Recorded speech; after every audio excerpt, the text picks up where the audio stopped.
आलोचनार अधारू उठिले ब्राह्मण निजोग बाहरुनी समाधान बाट खाड़ा उपास रे प्रभु लिंगराज। मकर संक्रांति रे महाप्रभु लिंगराज नीति बंद रही। गतकाली राति 8:30 लिंगराज नीतिकांति बंद रही।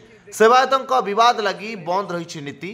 पवित्र पुष्पाभिषेक संध्या धूप पर मकर मंडप रे श्री लिंगराज महाप्रभु विजे हेबा परे महासुआरों द्वारा दुग्ध आउटा होई घृत कमल प्रस्तुत होता है। मकर संक्रांति निमंते घृत्य कमल लगी हुए किंतु पुनर्बार बड़ू सेवायत एका एही नीति को निजे करने को दाबी करथिले, जेउथिपाई महाप्रभु लिंगराज मकर मंडप रे गतकाली संध्यारू बसी रहिछन्ते।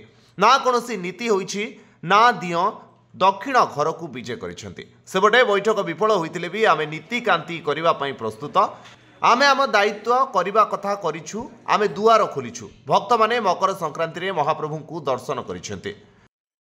तेणु प्रशासन जहाँ निष्पत्ति नेबे आमे ताहा करिबु बोली बड़ू सेवायत कहिसेंते। एबे पुणी थरे बैठक चलिछि। लिंगराजଙ୍କ घृत कमल नीति बंद घटना को नहीं आलोचना करा जाउछि। आगे प्रथम दोष देवी प्रशासन को। प्रशासन एक ढिला रूपे सदाबले नौ जहाँद्वारा कि सेवायत विषय में गोटे असंतोष रोचे। काली जो परिप्रेक्षी में बर्तमान नीतिकांति बंद होती गोटे बड़ू निजोग गोटे जबरदस्ती अधिकार को गोटे छड़े नेला भाया नौ।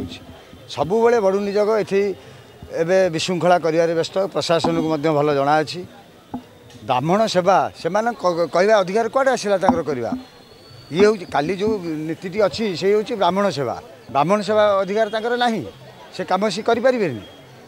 तो एगुड़ा सब प्रशासन जब गुड़ा बसिक आलोचना करता ताले एगुड़ा सब किसी समाधान। ये तो बहु बार लिंगराज एमती उपवास रही आगू रे आशा करा। जदि स्वतंत्र आईन सरकार कहले आने कहीं आज आईन अणा